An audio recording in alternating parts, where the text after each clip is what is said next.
Chiefs, Eagles, Chiefs, Eagles. Happy Super Bowl week, everybody.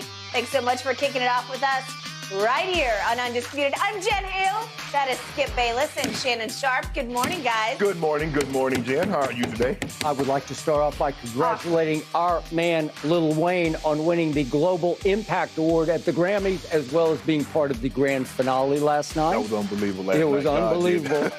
And also, I would like to congratulate Beyonce for winning the most Grammys ever, and she should have won Best Album for the first time ever, and I have no idea how that happened. See, this is why me and the Grammys, I can't wrap my arms around them. She's 0 for 4 on Best Album. Are you kidding me? Hey, and this is not a knock on Harry Styles, because I guess he had, I didn't hear it, but that Renaissance man, I will be at the concert. But yeah, I'll be at the concerts, though. At least the one that comes, one of the ones that come here. 9th and September 2nd and 3rd. Yeah. You going? With you? Are you inviting me? Field trip. I'm definitely going. I don't know which date, 2nd or 3rd, but I'm definitely going to be in attendance. Team bonding. Count us all in, Shannon. All right, let's jump in. So much to get to today, guys. After requesting a trade on Friday, Kyrie Irving, yes, he is headed to the Mavericks. That, according to multiple reports. The Nets going to receive Dorian Finney-Smith, Spencer Dinwiddie, a first and 2 second-round picks for Kyrie, who's now going to be teaming up with one Luka Doncic in Dallas. All right, Shannon, Kyrie has been the subject of so much controversy this season. Will this Dallas experiment work? Well, Skip, the thing is, why put them together if the objective isn't to win a championship? And I think the question is, how do these two ball-dominant players, both of these guys need the ball to be effective, how do they mesh? You give up Finney-Smith, who's probably your most important wing defender, and you give up Dinwiddie, who's playing really well. He was shooting 40% from the three, averaging 17 points a game. Although Kyrie Irving is a better player, will he fit better? That's the question, Skip. Will he fit better than Dinwiddie did with Doncic? Now, we saw what Jalen Brunson did. The mistake was they let Brunson walk, and they didn't want to play the $20 million a year for 4 or 5 years. So now Kyrie's going to command $30 million more than the Brunson got, $20 million. Yep. He's looking for $200+ million a year. He is. I don't believe they make this deal without assurances that Kyrie says, okay, you do this deal, I'll resign. Because if Kyrie doesn't resign, Skip, what have you done? Will it work? I think they probably have, let's see, as far as player for player, they might be 1 or 2. I think Anthony Davis and LeBron might be 1. But they might have the second best combo, Skip, in the at least the Western Conference. We just do Western Conference because that's the objective. Let's say do West. They might have the second best combo. Jamal Murray and Yoke might have something to say about that. Paul George, Kawhi, maybe. But I think they're no worse than 3 if you combine those top 3. Skip, defensively, big guys.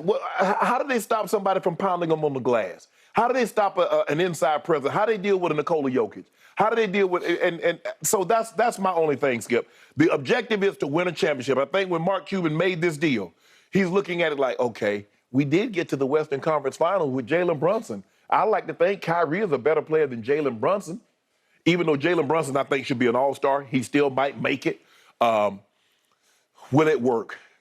Skip, in terms of work, what do you mean? Do you mean championship or do you mean getting to winning the Western Conference? Will they win the West? That's the question. Can they? Will they? Should they? Will they win the West? I'm going to say no. I'm going to say no. I'm going to say a big no. And I thought you were going to say a big yes. No.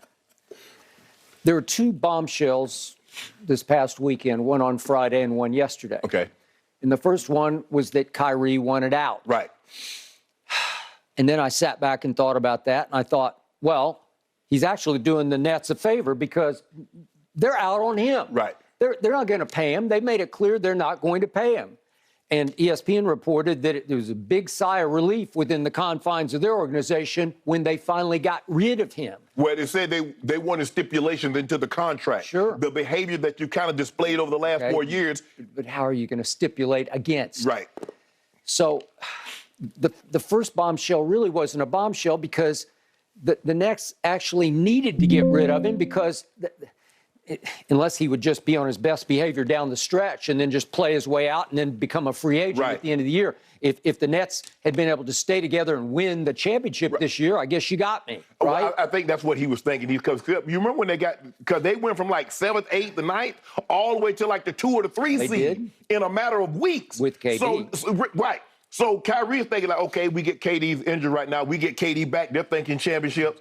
Okay, let's do this extension. They're like, nah, we want to do, we don't want to do the extension. He said, well, trade me. Knowing that we have an excellent chance to win the championship, he thought that would put more pressure on the Nets to do the deal. He dared them, and they called his bluff. They did. They just said, okay, watch this. You're out. Right. Second bombshell yesterday was, of all the teams, I just didn't see Dallas coming. No. And I was like, wait a minute, the Mavericks? And at a glance, as much as I like Spencer Dinwiddie, because he's pretty good, and he played there for 5 years, so they know the Nets know exactly what he is. And when he was there with not a lot of KD and Kyrie for that 1 year, that's 19 and 20. Yeah, he averaged 22 and 7 assists. Well, he's pretty good. Oh, he's an offensive scorer. Yeah. He's a guy. He's a bucket. He is respectable as an NBA player. Absolutely. And then you just mentioned Finney Smith. As wings go, and I'm talking about two-way wings, offense, defense, he's pretty good. Yes. He's pretty good. And you like to have him on your team, and Kevin Durant is said to really like him a lot. Right. Okay, so as good as those two are, and then you got another one of those distant future picks all the way out to 29. And then you got a second and 27 and a second and 29. But at a glance, I look at this and I say, Dallas just stole Kyrie Irving. They just stole him. He's Kyrie Irving. Yes. Any given night, he will have some highlight that you and I will sit back and say, there's nobody on earth who can do that. No. Unfortunately. Nobody can finish at the rim like he can. Okay. Unfortunately, the highlights don't equate to dubs. They don't equate to winning big. No. Because they come here and they come there. And then, unfortunately, as hard as I try to say, wait a second, Dallas stole Kyrie Irving, what exactly did they steal? Because I never know what you're going to get with him. Okay, so look at his track record. He was with LeBron. He did hit a big shot that helped LeBron come back from 3 games to 1 down to win a championship. We got that. Right. And right away, pretty soon, it took another year. Was it 1 more year after that? Yes. Yeah, they played together 1 more year. And Kyrie was completely out on LeBron because, according to a source very close to Kyrie, who told me, Kyrie decided that LeBron was all about stats and not about winning. Right. That could really sum up Kyrie more than LeBron. You won more with LeBron than you ever won in your life. So he goes to Dan Gilbert and says, get me out of here. Yeah. And Dan Gilbert's like, where do you want to go? Boston. Right. Get me to Boston. Okay, I can do this. Right. I'm going to get you out of here because you helped me win a championship. And there you go to Boston. Right. And we all thought, boy, that's pretty good for Boston because it's Kyrie freaking Irving, right? And they got Jason Tatum, and they have Jaylen Brown, and Marcus Smart. They were young, but they were there. Yes. And we thought, with Kyrie as the leader of this group, well, he was the unleader. Yes. He led them under the bus, right? He led the whole group right under the bus, and they got run over by Kyrie in public conversation, right? In public comments. Right.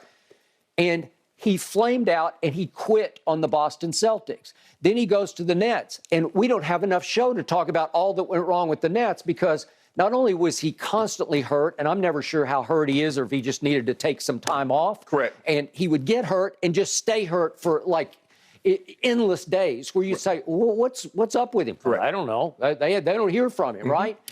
And then we had the vaccination issue. And then we had the posting of the link to the movie based on a book that was very anti-Semitic. Okay, we get on, and then the suspension, boom, boom, boom, boom, boom. It was one thing after another. He wore out the front office of the Nets. I think he wore his team out.